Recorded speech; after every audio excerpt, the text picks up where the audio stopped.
সুপ্রিয় দর্শকবৃন্দ, আসসালামু আলাইকুম। অনেকদিন পরে আমি হাজির হয়ে গেলাম আমাদের গ্রামগঞ্জে।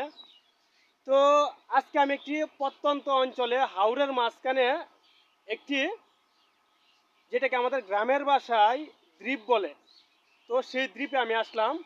চতুর্দিক দিয়ে হাওর, বিশাল বড় বিস্তৃত হাওর, মাঝখানে একটা দ্বীপ। আর সেই দ্বীপ রয়েছে অজানা রহস্যঘেরা কিছু সৌন্দর্য।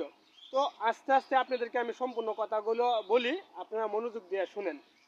আপনারা আমার কথাগুলো এবং ভিডিওটা দেখলে অবশ্যই আপনারা আসতে ইচ্ছা হবে আমাদের এই হাওরের এই দ্বীপে। তো দেখতে পারতেছেন বিশাল বড় একটি বটবৃক্ষ। সেই বটবৃক্ষের মধ্যে দাঁড়িয়ে রয়েছে তিন কিশোর। তো আমি এখানে আসলাম প্রায় 15 থেকে 20 কিলোমিটার পথ পাড়ি দিয়ে।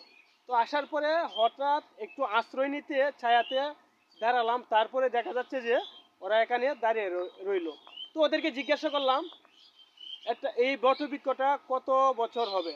তো তারা তো অনেক ছোটো, তারা বলতে পারে নাই। কিছু বৃদ্ধ কাকাকে জিজ্ঞাসা করলাম, তারা বলেছে তো অনেক আগের, যেটা আপনার 100 থেকে 200 কিংবা এর চেয়ে আরও বেশি বয়স হবে।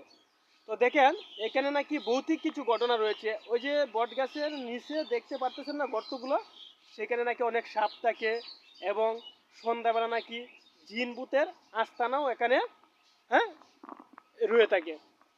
তো দেখেন এত নিরিবিলি একটা সুশান জায়গা, এরই মধ্যে একটা বটগাছ পাশে আরও দেখতে পাবেন যে আপনার বিশাল বড় হাওরের বিস্তৃত একটি জায়গা।